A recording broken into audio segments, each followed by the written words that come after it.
क्योंकि जब हम शारीरिक थे तो पापों की अभिलाषाएं जो व्यवस्था के द्वारा थी, जब हम शारीरिक थे तो पापों की अभिलाषा जो व्यवस्था के द्वारा थी, हाँ मृत्यु का फल उत्पन्न करने के लिए हाँ हमारे अंगों में काम करती थी। और उन बातों को बताता है, जब हम शारीरिक दशा में थे तो अभिलाषा में जीवन व्यतीत करते थे।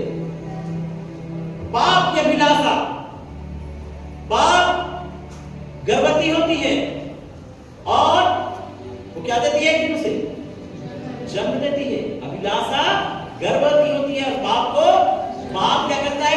अभिलाषा उत्पन्न करता है गलत काम करने का, गलत माइंड में विचार आता है। अभिलाषा पहले पाप करने से पहले पाप अभिलाषा आएगा पाप के प्रति, है ना? पाप का आनंद लेने के लिए आपके अंदर में अभिलाषा जागृत होगी, फिर आप उस अभिलाषा को पूरा करने के लिए जब आप उस प्रतिक्रिया को करेंगे, आप पूर्ण रीति से आप पाप के दासत्व में चले जाएंगे। और जब एक व्यक्ति ऐसा करता है तो कभी परमेश्वर को प्रसन्न नहीं कर सकता। वो शारीरिक दशा में है।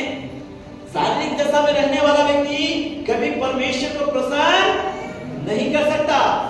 पहला तीमुथियुस उसके 6 अध्याय में लिखा है, 4था वचन,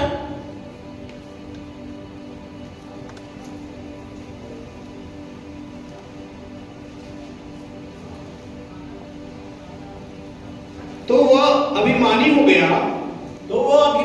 गया और कुछ नहीं जानता, वरन उसे विवाद और शब्दों का तर्क करने का रोग है, जिससे डाह और झगड़े और निंदा की बातें और बुरे संदेह और उन मनुष्यों में व्यर्थ रगड़े झगड़े उत्पन्न होते हैं। और ये सब जो चीज होते हैं ये कौन करते हैं? शारीरिक लोग करते हैं। उनका जीवन ही वैसे दिखता है, कचरा के समान। और ये लोग कभी परमेश्वर को प्रसन्न नहीं कर सकते। इसी कारण मैंने पहले शब्दों में कहा कि यदि कोई घर में एक विश्वासी खड़ा हो गया है मजबूती में और बुराइयों का वो पूरी रीति से परित्याग किया है, परमेश्वर उससे प्रसन्न होगा और परमेश्वर की प्रसन्नता उस घर का उद्धार होगा। प्रभु को चाहिए ना ऐसा व्यक्ति जो आत्मिक जीवन को जिए। भले ही घर में एक हो, वो अकेले नहीं रहेगा। भले ही विश्वास में अकेले आप बुलाए जाओगे,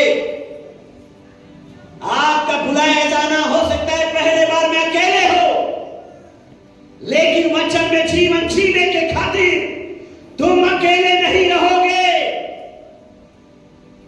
तुम्हें अकेले रहने नहीं देगा प्रभु। तुम्हारे आत्मिक जीवन से यदि प्रभु प्रसन्न होगा, यदि तुम स्त्री हो तो तुम्हारा पति को बदलना पड़ेगा। यदि तुम पति विश्वास में हो और आत्मा में चल रहे हो तो तुम्हारी पत्नी को बदलना पड़ेगा। तुम्हारे बच्चों के जीवन में प्रभु को आना होगा। लेकिन जो घर के अंदर में एक भी विश्वासी आत्मिक नहीं बन पा रहा है तो खुद तो बच लो भैया। तब लोग क्या करते हैं? शारीरिक व्यक्ति परमेश्वर को प्रसन्न ही नहीं कर पा रहा है कि उसके घर के लिए वो क्या बने? उद्धार का कारण। शारीरिक व्यक्ति परमेश्वर को प्रसन्न नहीं कर सकता। शारीरिक व्यक्ति कौन है?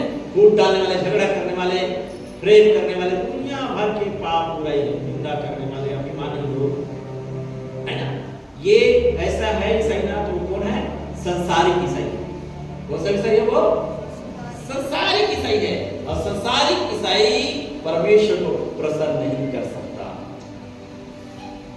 पहला कुरिन्थियों